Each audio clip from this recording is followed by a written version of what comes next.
Saudara, kita masih di Kompas Petang bersama saya Cynthia Rompas. Saudara, Kepala Badan Intelijen dan Operasi Khusus Israel atau Mossad, David Barnea mengucapkan terima kasih secara khusus kepada Badan Intelijen IS CIA yang telah terlibat dalam operasi serangan ke Iran.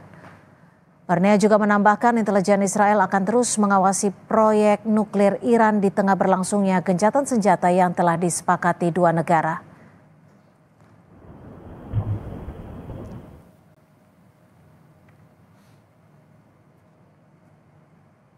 Kepala Mossad David Barnea sendiri adalah sosok yang jarang berbicara ke publik termasuk soal eskalasi perang Iran-Israel.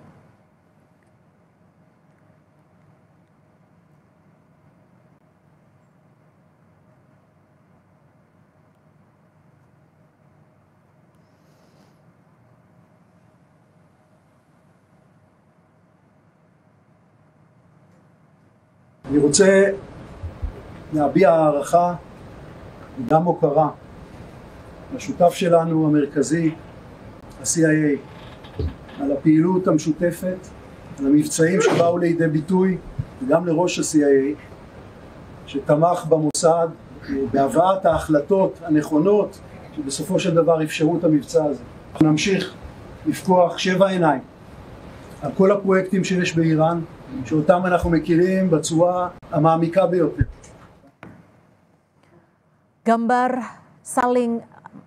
Saudara, informasi saling klaim kemenangan terjadi usai gencatan senjata. Dalam serangan ke Iran kemarin, Israel mengklaim telah menghancurkan sejumlah kawasan militer di jantung ibu kota Iran, Teheran. Salah satunya penjara Evin dan pusat komando pasukan keamanan Iran pada Senin 23 Juni 2025. Rekaman kamera pemantau dirilis pemerintah Iran memperlihatkan saat pintu masuk penjara Evin di Iran rusak karena peluru artileri yang diluncurkan Israel.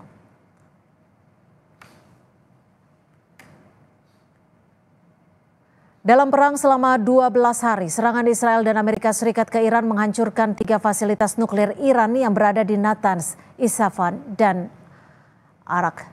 Israel juga merusak infrastruktur pertahanan udara di dekat Teheran dan peluncur rudal Iran. Akibat serangan Israel, 20 pejabat tinggi militer dan ilmuwan nuklir tewas.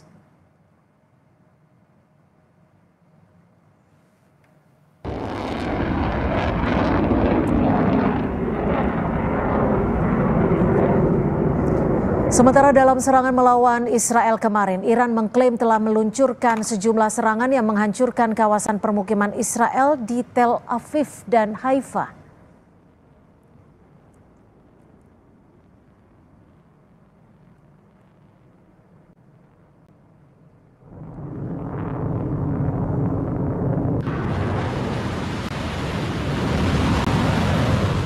Pasukan Garda Revolusi Islam Iran juga mengklaim keberhasilannya dalam operasi penyerangan ke pangkalan udara Amerika Serikat di Qatar pada Senin 23 Juni 2025. Garda Revolusi Iran menyatakan serangan rudal ini sebagai balasan dari serangan Amerika yang merusak 3 situs nuklir di Iran.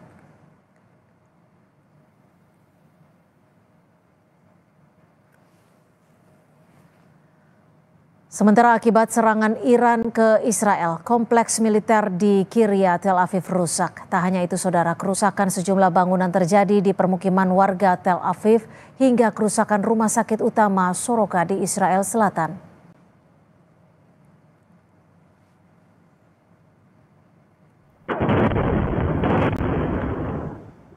Perdana Menteri Israel Benjamin Netanyahu mengklaim kemenangan dalam perang selama 12 hari melawan Iran. Netanyahu mengklaim telah menghancurkan 3 fasilitas nuklir Iran di Natanz, Isfahan, dan Arak. Netanyahu pun berterima kasih kepada Presiden Trump karena telah membantu Israel menyerang Iran. Netanyahu juga mengancam jika ada yang Iran ingin memperbaiki sejumlah fasilitas nuklirnya, Israel akan melanjutkan serangan. המרכזי בנתנז, את מתקן המרת האורניום באספהאן ואת מתקן המים הכבדים בערק. ידידנו הנשיא טראמפ התגייס באופן חסר תקדים לצידנו. בהנחייתו, צבא ארצות הברית השמיד את אתר ההעשרה במעמקי האדמה בפורדו. תקפנו עוד עשרות מתקנים של תוכנית הגרעין האיראנית כולל מעבדות ומפעלי ייצור של צנטריפוגות. ואם מישהו באיראן ינסה לשקם את הפרויקט הזה, נפעל באותה נחישות, באותה עוצמה, לגדוע כל ניסיון כזה. אני שב ואומר, לאיראן לא יהיה נשק גרעיני. Presiden Iran Masoud Pezeshkian memuji upaya yang dilakukan pasukan militer dan warga Iran atas keberanian mereka selama perang melawan Israel. Presiden Iran menegaskan serangan yang dilancarkan Iran ke Israel sebagai respon untuk mempertahankan kedaulatan Iran.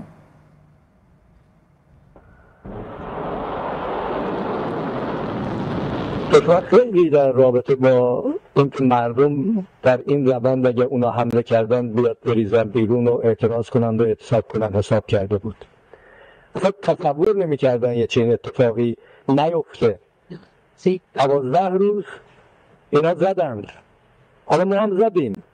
ولی مهمتر از همه اینا این بود که مردم همه یک صدا ایستادند، از ایران ما، از تمامیت ارضی ما و از کشور دفاع کردن، در صورتی که تمام تلاش‌ها رو این سرویس‌های اطلاعاتی و بیگانه داشتن می‌کردن که در نقاط مختلف کشور ما یه آشوبی راه بندازن و بعد سوار این آشوب بشن.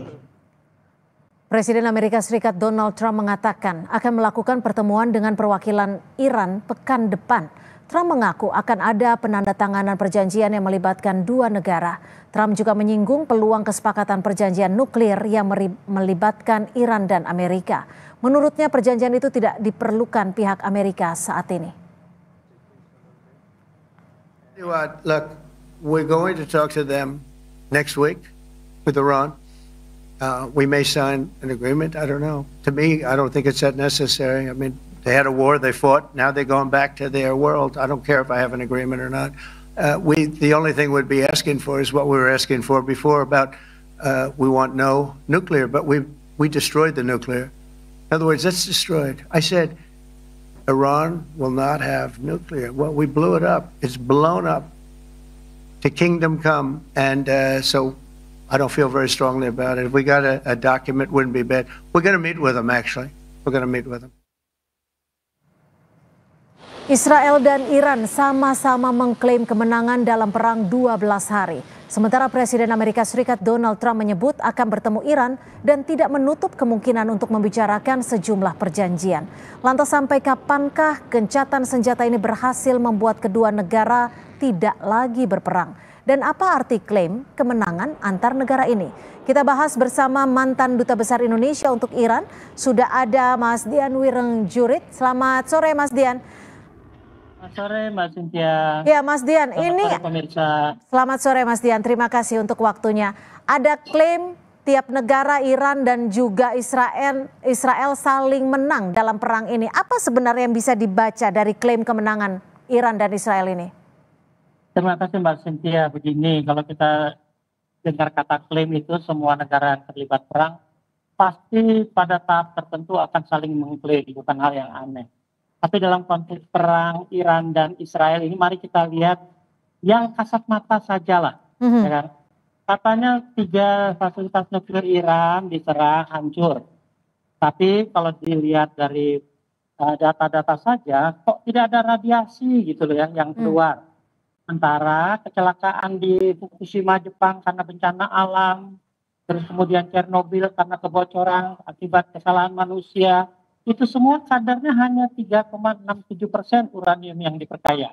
Tapi radiasinya sudah bisa menimbulkan banyak korban dan kota itu ditutup gitu loh. Yang katanya 3 situs nuklir ini pertama tidak ada radiasi. Kalau kemudian dibilang katanya hancur, ya pasti terganggu programnya. Tapi dunia pasti tahu dong bahwa situs nuklir Iran itu tidak hanya di 3 tempat gitu loh. Tersebar di berapa banyak yang katanya utama menurut versi barat itu ada 7. Tapi Mas Dian, 3 katanya. Ya, kalau kita lihat dari klaim kemenangan antara Iran sama-sama klaim menang, apakah ini ada kaitannya untuk memberikan citra kekuatan masing-masing negara ataupun legitimasi politik ya? Saya akan ke situ. Dari klaim fisik saja yang saya katakan, itu tidak masuk akal kalau Israel serta-merta menyatakan menang. Apalagi kalau kita lihat, kalau 1 lawan 1 anak-anak muda bilang apple to apple, Israel juga rusaknya parah kok, ya kan? Semua, ya bukan semua, instalasi militer dan pusat-pusat militer mereka juga terkena sasaran kok.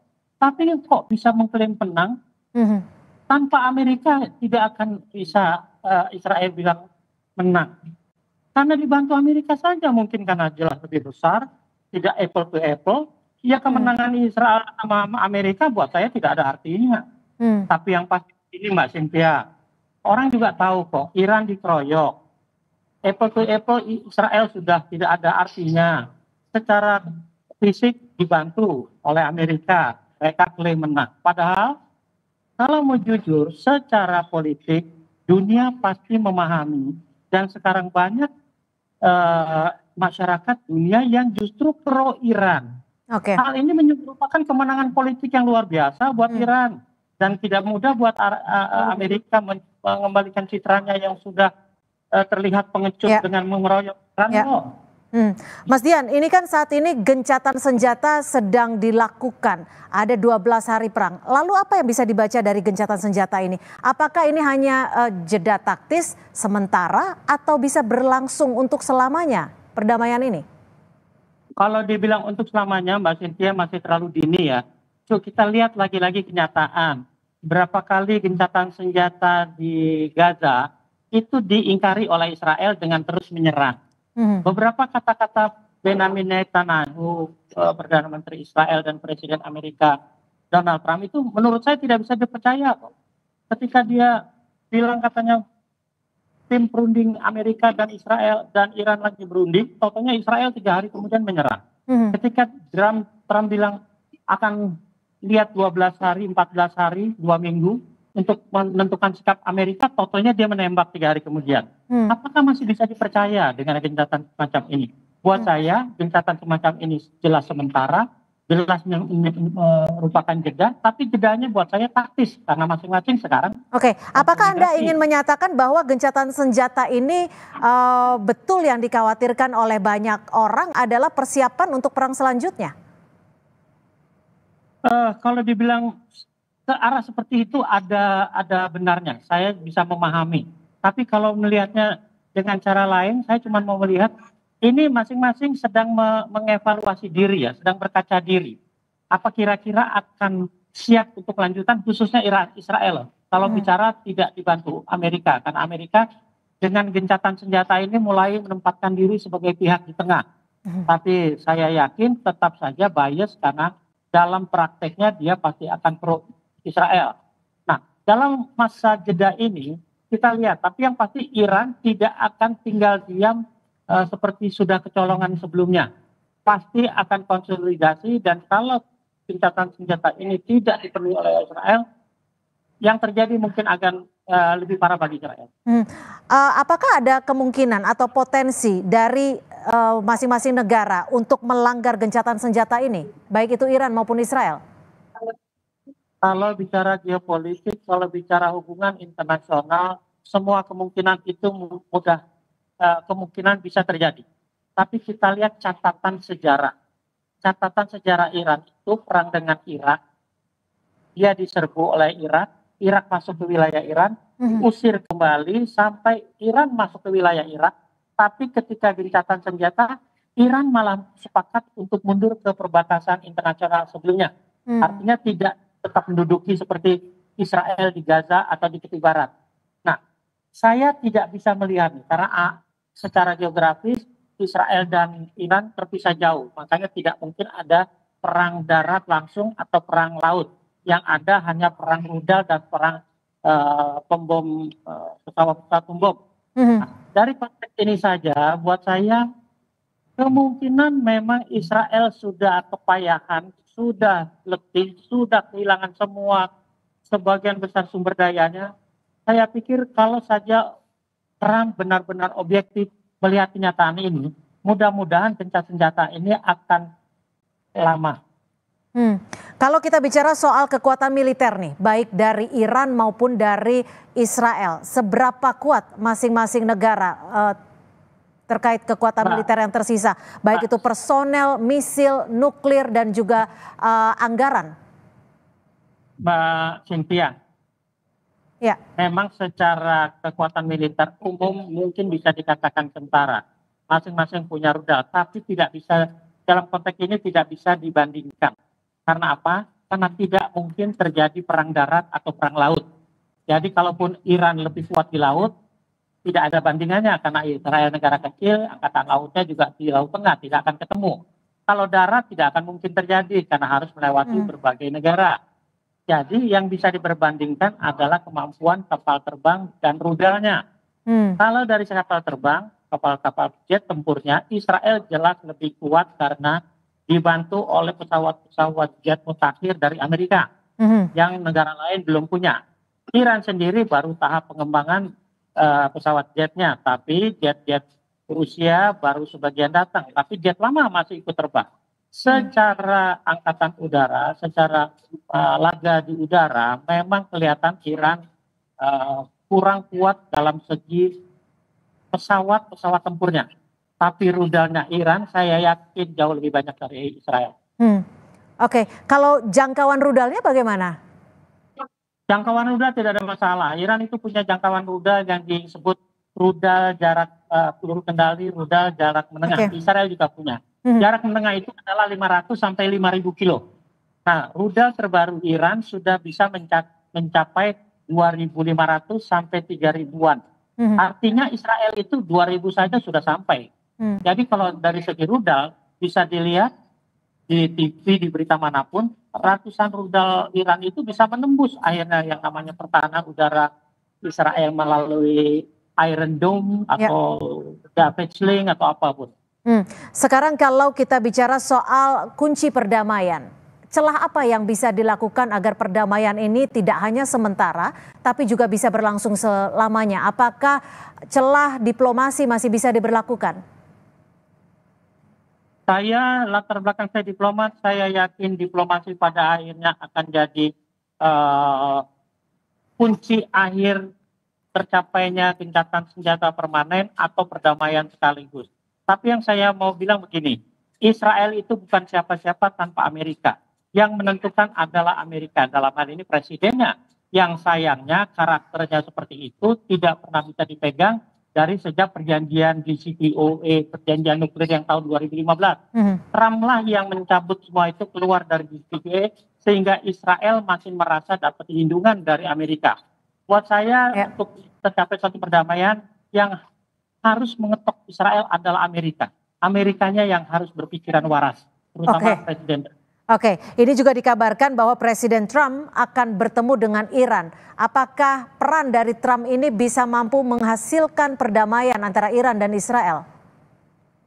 Saya cuma bilang mudah-mudahan pikiran jernih bisa mengatasi gap antara Iran dan Amerika yang selama ini tidak bisa dipertemukan. Tapi Trump memang dari awal sudah dikenal dengan pribadi yang unpredictable, susah diramalkan. Ketika dia maki-maki Korea Utara, ternyata dia mau ketemu sama Kim Jong-un. Bahkan 3 kali mereka ketemu. Bahwa hasil pertemuan itu membawa perdamaian atau tidak di Korea Utara, sampai detik ini masih status quo. Tidak ada kelanjutan pertemuan itu. Kalau sekarang Trump mau bertemu Iran, buat saya kemajuan. Karena sejauh ini Trump sangat-sangat keras terhadap Iran sikapnya, karena menganggap rezim Islam Iran itu tidak layak ada. Tapi kalau sekarang menyatakan mau bertemu, buat saya itu sudah secara diplomatik sudah langkah bagus. Oke, kalau kita bicara soal peran-peran dari negara besar lainnya, ada Rusia, Tiongkok, Korea yang tadi Anda sebutkan juga Korea Utara. Seperti apa peran negara-negara ini bisa mempengaruhi perang berkelanjutan atau justru deeskalasi?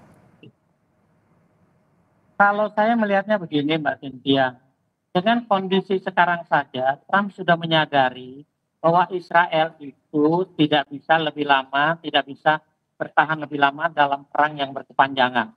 Makanya dibantu Amerika. Rusia dan Cina melihat Iran masih mampu menghadapi sebuah negara yang namanya Israel tanpa bantuan mereka.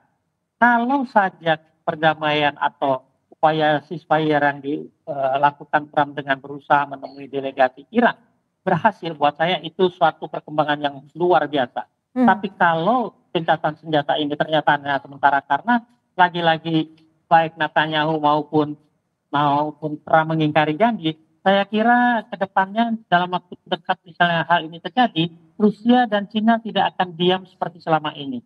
Karena jelas tidak melakukan konsolidasi, sebagian amunisi atau peralatan militer sudah semakin banyak dikirim. Buat saya kalau saja ceasefire ini gagal, gencatan ini gagal, dan Israel berani-berani mulai menyerang Iran, apalagi dibantu Rusia, saya kira dibantu Amerika, saya kira Rusia dan China tidak akan tinggal diam kali ini. Lalu bagaimana Anda melihat dari peran Uni Emirat Arab? Uni Emirat Arab negara yang mengakui baik Israel maupun Iran. Artinya dia harus netral di tengah. Dia tidak akan mau gegabah memihak salah satu pihak karena negaranya kecil dan rawan ya. Artinya dengan modernisasi yang seperti itu serangan rudal Israel apalagi dari Iran itu bisa merusak mereka, dan mereka pasti akan menjadi negara yang paling rugi kalau semua pembangunan kesejahteraan masyarakatnya hancur gara-gara memihak salah satu pihak. Baik, terima kasih Mas Dian Wiranjurit, mantan Dubes RI untuk Iran, atas perspektifnya sore hari ini. Terima kasih Mas Dian. Terima kasih Mbak Cynthia, terima kasih pemerintah, selamat sore. Saudara, informasi lainnya di Kompas Petang.